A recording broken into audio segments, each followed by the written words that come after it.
Je n'ai rien à dire. Ils l'ont renvoyée, voilà tout. Je ne suis pas responsable. On disait qu'elle... Mais mon François n'a jamais rien raconté de pareil. C'est vrai qu'il ne dit pas grand-chose. À peine plus que son père. À moi. Parce qu'à la veillée, ça, pour parler, ils parlent tous.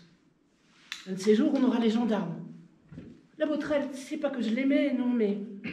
Elle a fait des études, ça lui aura tourné la tête. Elle s'en croyait, c'est à peine si elle parlait aux femmes. Aux hommes, oui. Mais c'était pas une mauvaise, je crois pas. Juste une petite jeune, pas encore formée par la vie. Quand elle aura un mari qui lui met son outil chaque fois qu'il en a la fantaisie, que ça lui plaise ou non, et qui lui tourne une torgnole pour un oui, pour un non, elle arrêtera de mettre le monde sans dessus-dessous, voilà tout. Elle aura ses mômes à torcher, elle aura plus envie de s'occuper de ceux des autres. Voilà. Moi, j'y tenais pas à ce qu'on la renvoie. Mais ce qui est fait est fait. Maintenant, il y a un homme, on sera tranquille. C'est un brave homme. Je lui lave son linge avec celui de chez nous. J'ai une lessiveuse maintenant. Alors, c'est pas un exploit. La lessiveuse, c'est le Clément Moraz qui me l'a acheté pour que je lave son linge après la mort de sa femme. Il aurait mieux fait de l'acheter avant, elle serait peut-être pas morte aussi vite. Enfin, c'est fait.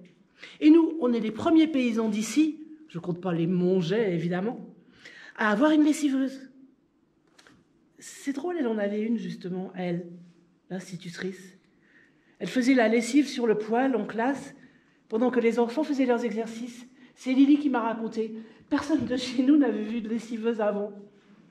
Le nouvel instituteur, enfin, c'est pas un jeune, hein, nouveau ici, mais bientôt à la retraite, le soir, il fait souvent la veillée avec nous. Le père et les autres hommes lui racontent. Lui, il n'a jamais été appelé. Lui, il boit l'agnole et il écoute. Et le Lily encore plus. Ce petit pas moyen de le faire aller dormir, on l'oublie, et puis on le retrouve caché dans un coin, silencieux. Pas comme Albert, ce paquet de nerfs. Enfin, c'est pas ces contes qui nous donneront à manger.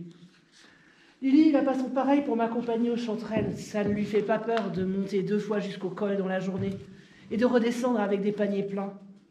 Albert, il ronchonne. Il dit qu'il ira travailler en ville et qu'on ne le reverra plus. C'est pas la peine de se déchirer le ventre à faire des enfants et le dos à les porter, si c'est pour qu'ils ne s'occupent pas de nous quand on est vieux. Je me demande si ça m'aurait plu d'être institutrice. Non. Les enfants m'énervent, j'aurais pas la patience. La seule chose qui me donne un peu de répit, c'est d'aller traire les vaches. Je reste toujours un peu quand j'ai fini. Je mets ma main sur le flanc de la roussette la plus grosse. C'est chaud et doux, c'est comme si elle me parlait. Mon Dieu, est-ce que je peux être bête? Mais cette vache, c'est peut-être bien la seule qui... Enfin, ça me fait du bien, quoi. J'ai moins mal à la tête, je suis moins énervée.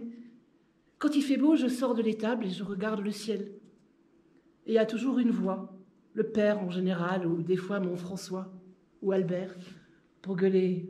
Et alors cette soupe, ça vient? C'est comme ça, on n'a pas le choix.